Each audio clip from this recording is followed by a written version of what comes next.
Bienvenue à la chaîne Nzilalowa du docteur Kiatizwa Lubandadio Luyaluka. Merci de nous suivre. N'oubliez pas de vous abonner et d'appuyer sur la cloche de notification pour ne pas rater nos vidéos. Aujourd'hui, nous avons choisi de vous parler de l'existence de deux genres de pratiques de la religion traditionnelle négro-africaine, la pratique divine et la pratique humaine. Dans une civilisation, il y a trois sortes de pouvoirs qui entrent en jeu. Le pouvoir divin, le pouvoir humain et le pouvoir démoniaque.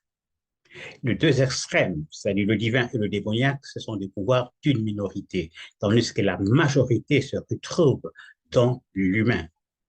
Le progrès d'une civilisation solaire, comme il était l'ancienne Égypte, comme le sont les cultures sud-sahariennes, dépend du pôle divin ou du pôle humain contrôle la majorité qui est dans l'humain. Le contrôle du pôle démoniaque implique le déclin, tandis que le contrôle du pôle divin sur cette majorité implique le progrès de la civilisation solaire. Il existe donc une synergie entre le divin et l'humain dans le progrès de la civilisation solaire. Et cela implique donc l'existence de deux genres de pratiques de la religion traditionnelle négro-africaine, la pratique divine et la pratique humaine. Et comme j'ai dit, ces deux pratiques sont en synergie, doivent être en synergie pour amener au progrès de la civilisation solaire.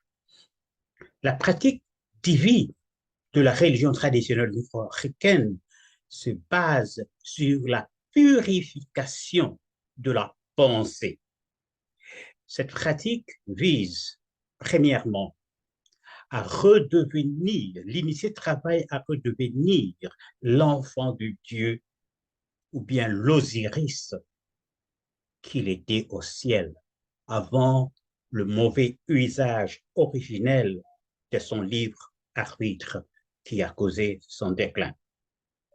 2. L'initié vise à développer, toujours par la purification de la pensée, un pouvoir. Et ce pouvoir sera perpétué comme pouvoir humain par la foi aux ancêtres.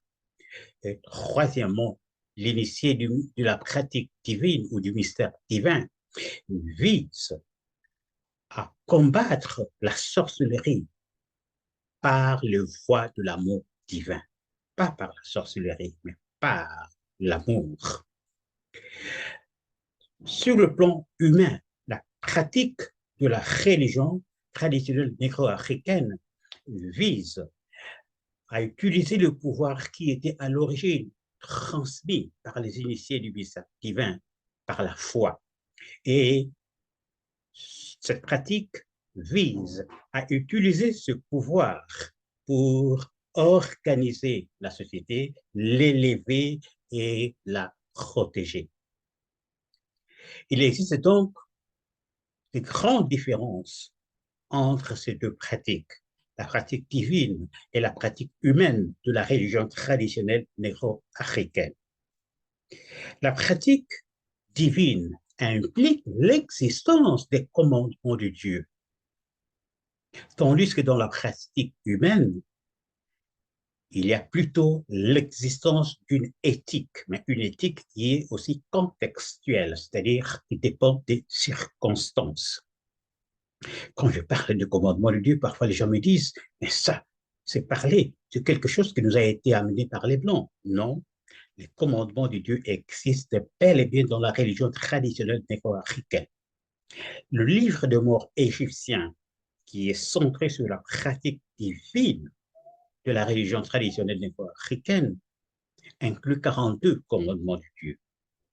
Les Bakongo parlaient de commandements de Dieu et les appelaient Congo.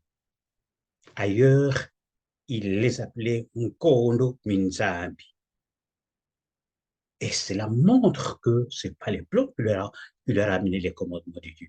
Sinon, ils ne pouvaient pas les appeler Congo. Et le fait qu'ils appellent ces commandements Congo par le nom même de leur nation montre que pour eux, les commandements de Dieu étaient le fondement même de leur culture, de leur nation.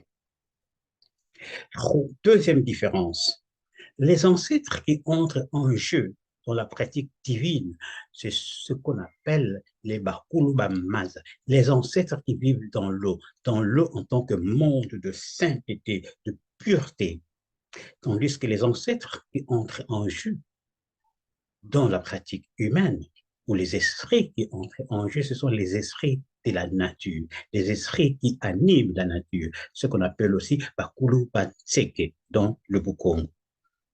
Troisième différence, le pouvoir développé dans la pratique divine ne peut être utilisé que dans le bien, parce qu'il est obtenu par la purification de la pensée, tandis que le pouvoir développé dans la pratique humaine peut être utilisé dans le bien comme dans le mal. Ainsi donc, le Bukongo, comme l'ancienne Dilaloa, notre académie, est une pratique divine de la religion traditionnelle négro-africaine, une pratique où tout est basé sur la purification de la pensée.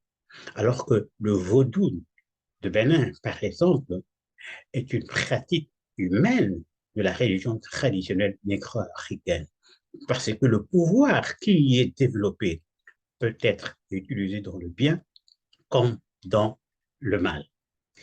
Il nous est capital de comprendre ces deux articulations de la religion traditionnelle négro-africaine, parce que la pratique divine est très peu visible. Ce qu'on voit dans la plupart des cas, c'est la pratique humaine de la religion traditionnelle négro-africaine. D'où les gens ont l'impression que dans la religion traditionnelle négro-africaine, la notion de péché, la notion de commandement de Dieu n'existait pas. Non, ça existe. Ça existe dans la pratique divine. Et la pratique divine, le socle. Et il nous faut rétablir cette dimension dans notre culture pour que la synergie entre le divin et l'humain amène le progrès de notre civilisation. Si vous avez aimé cette vidéo, s'il vous plaît, likez et partagez. Pour en savoir plus sur ce sujet, veuillez consulter mes livres disponibles chez Amazon.